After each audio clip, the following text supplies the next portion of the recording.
कहते हैं राजनीति का खेल शानदार होता है। जो चल गया वो खिल गया, जो रुक गया वो ढल गया। बड़ा मुकाम हासिल करने के लिए जनसंपर्क और ईमानदार होना जरूरी होता है। हर दिल का अजीज होना पड़ता है। ऐसा ही एक चेहरा जनपद बिजनौर की विधानसभा क्षेत्र नूरपुर के जावेद सलमानी हैं, जो समाज सेवा के साथ साथ भीम आर्मी के राष्ट्रीय अध्यक्ष एडवोकेट चंद्रशेखर आजाद से जुड़े हुए हैं। एडवोकेट चंद्रशेखर आजाद नगीना लोकसभा 5 से लोकसभा प्रत्याशी हैं। नूरपुर विधानसभा में जो भी नुक्कड़ सभा एडवोकेट चंद्रशेखर आजाद द्वारा की गई है, उसमें कार्यकर्ताओं में जोश भरने का काम जावेद सलमानी ने किया है। जावेद सलमानी कहते हैं कि आने वाला कल सर्व समाज का होगा, जिसमें ना कोई भेदभाव, ना कोई ऊंच नीच होगी। सभी जाति धर्म के लोग एक साथ रहेंगे, एक दूसरे से प्यार करेंगे। नफरत की कोई जगह किसी के दिल में नहीं रहेगी। हमें एक दूसरे से ईमानदारी सीखनी चाहिए, बड़ों का सम्मान सीखना चाहिए। जावेद सलमानी अपने कार्यकर्ताओं के साथ एडवोकेट चंद्रशेखर आजाद को नगीना की लोकसभा सीट अच्छे वोटों से जिताने में लगे हैं। अपनी विधानसभा क्षेत्र में प्रतिदिन जनसंपर्क कर उनका प्रचार करते हैं। नुक्कड़ सभा में समाजसेवी जावेद सलमानी के साथ फरमान सलमानी, अजीत कुमार, नीरज कुमार, गुलाब सिंह, पंकज कुमार, सचिन कुमार, अशोक कुमार, अभिषेक कश्यप, लाल सिंह और ऋषभ वाल्मीकि आदि कार्यकर्ताओं का हुजूम साथ में चलकर मुस्लिम और दलित समाज को जोड़ने का काम कर रहा है। PTI न्यूज के लिए जनपद बिजनौर से विजेंद्र गुप्ता की रिपोर्ट। देखिए, भाई चंद्रशेखर आजाद ने सभा छोड़कर और जनाजे को कंधा देने भागे। इससे बढ़िया बात क्या है। भाई को सलाम है दिल से। इसी कड़ी में आज यहाँ पर मैं अहमदाबाद मैं जावेद भाई और तमाम साथियों के प्रयास से हम लोग यहाँ पहुँच पाए। मैं पुनः यहाँ उपस्थित सभी साथियों का शुक्रिया अदा करता हूँ, धन्यवाद देता हूँ उनका। और ऐसा नहीं कि ये हालात पहली बार है, इससे बुरे दौर भी भारत की धरती ने देखे, उत्तर प्रदेश ने भी देखे, देश ने देखे। और ये वो हालात होते हैं जहां हमें बहुत समझदारी से काम लेना पड़ता है। ये वो हालात नहीं है कि हम लापरवाही करें, गैर जिम्मेदारी दिखाएं, गैर जिम्मेदार बन के काम करें। ये वो हालात नहीं है। तो जब ज्योतिबा फूले ने उन महिलाओं से पूछा कि भाई आप क्यों हंस रही हो, तो उन महिलाओं ने कहा कि आप इतनी सी बात पे मरना चाहते हैं। हम तो इस देश में तमाम तरह के अन्याय, अत्याचार, आरोप सह के भी और इससे भी बुरी जिंदगी जी के भी मर नहीं रहे हैं। तो ज्योतिबा फूले को महसूस हुआ कि भाई इसका मतलब ये लोग पढ़े लिखे नहीं है, और पढ़े लिखे न होने के कारण इनको यही नहीं पता कि अपमान क्या होता है और सम्मान क्या होता है। उन्होंने अपने मन में संकल्प किया कि आज के बाद मेरा जीवन इनके प्रति होगा, इनको पढ़ाने के लिए होगा।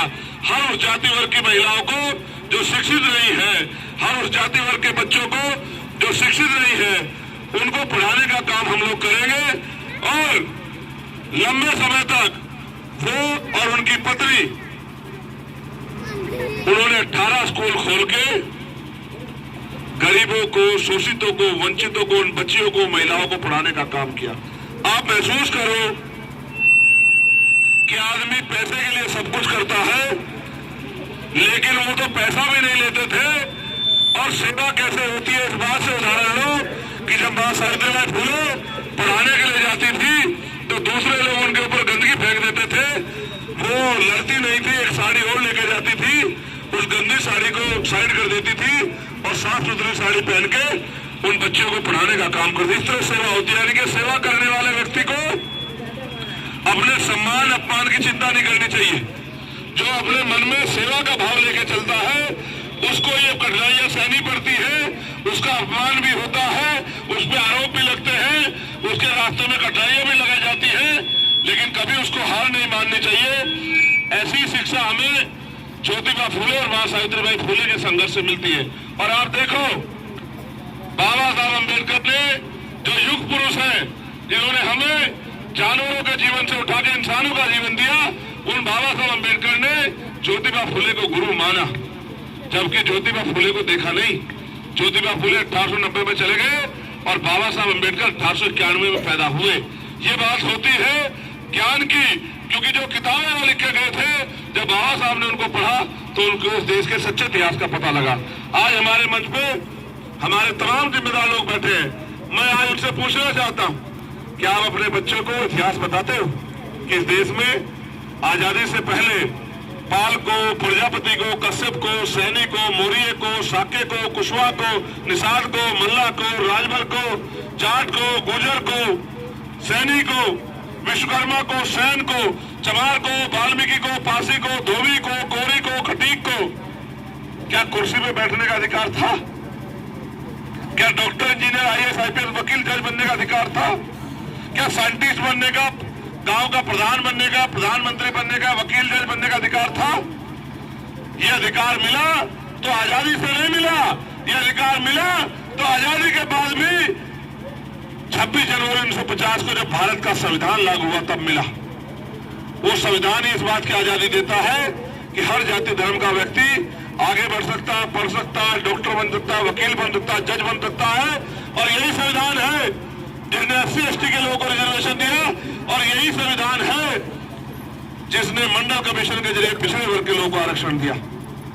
आप ये देखो, जब मंडल कमीशन का आंदोलन चल रहा था तो आपके आरक्षण का विरोध कौन कर रहा था? आप कभी इतिहास पढ़ के देखो तो आपको पता लगेगा। आप पढ़ के देखो कि जब राजस्थान में गुर्जर समाज के लोग आरक्षण के लिए सड़कों पे आए थे तो 74 गुर्जर समाज के बच्चों को, लोगों को, उन माओ की कोख सुनेवा करने वाली कौन सी सरकार थी? वो भारतीय जनता पार्टी की सरकार थी या कोई और सरकार थी? या फिर याद करो, हरियाणा में जब जाट आरक्षण आंदोलन हुआ तो इतने इतने बच्चों पे गोली चलाने वाली वो कौन सी सरकार थी? और जब 2 अप्रैल 2018 को आप लोग दलित समाज, आदिवासी समाज के लोग सड़कों पे आए तो 17 बच्चों के खून से होली खेलने वाली वो कौन सी सरकार थी? आपको लाठियों से पीट के आपकी चमड़ी उधेड़ देने वाली, आपके बच्चों को करंट लगाने वाली वो कौन सी सरकार थी? मेरे भाइयों बहनों, बाबा साहब अम्बेडकर ये कहते हैं, जो कौम अपना इतिहास नहीं जानती वो कभी भविष्य का निर्माण नहीं कर सकती है। आपने इतिहास को भुला दिया और आप ये सोचते हो कि आपकी तरक्की हो जाएगी। इतिहास को भूलोगे तो आपका भविष्य भी खत्म हो जाएगा। आज वही हालात इस देश में। लोगों ने भारतीय जनता पार्टी को अच्छी पार्टी मान लिया, उनके कर्म भूल गए। यहाँ पुरानी पेंशन किसने खत्म की? भारतीय जनता पार्टी ने, किसी और पार्टी ने? आप याद करो। यहाँ देखो, आपने भारतीय जनता पार्टी को अच्छी पार्टी मान लिया, उसको वोट करने लगे और परिणाम ये हुआ कि भारतीय जनता पार्टी जो मकसद लेके चली थी, आरएसएस के लोग, जनसंघ के लोग, उनका मकसद ये नहीं है कि वो आपको बराबरी का दर्जा दे। उनका मकसद एकमात्र ये है कि वो आपसे वोट ले, ताकतवर बने, और फिर जब समय आने पर आप अपना हक अधिकार मांगो तो लाठियों से पीटने का काम आपको करे, आपकी खाल उधेड़ने का काम करे। और देखो, ये दलित पिछड़े वर्ग के लोगों को 49% आरक्षण मिलता, 49.5%। आप ये अपने मन में महसूस करोगे। 49,000 शिक्षक भर्ती हुई थी, 20,000 पदों पे घोटाला हुआ, ये भाजपा की सरकार ने किया।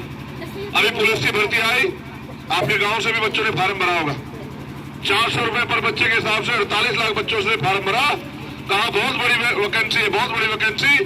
और परिणाम क्या हुआ कि जब बच्चे मेहनत करके पेपर देने गए तो पेपर लीक हो गया और बच्चे तड़पते रह गए। 200 करोड़ रुपए आपकी जेब से निकाल लिया। जो बात करती थी सरकार कि हम गरीबों की गरीबी मिटाएंगे, 350 का सिलेंडर 1150 रुपए में दिलाया। जो बात करती सरकार हम गरीबी खत्म करेंगे, 120-30 रुपए का आने वाला बिजली का बिल मीटर लगा के 500-600 रुपए का दिया। और ये कहते थे हम किसानों को बिजली का बिल माफ कर देंगे। किया क्या भाई किसानों? बताओ, आपकी आय दोगुनी करने की बात की थी, की क्या?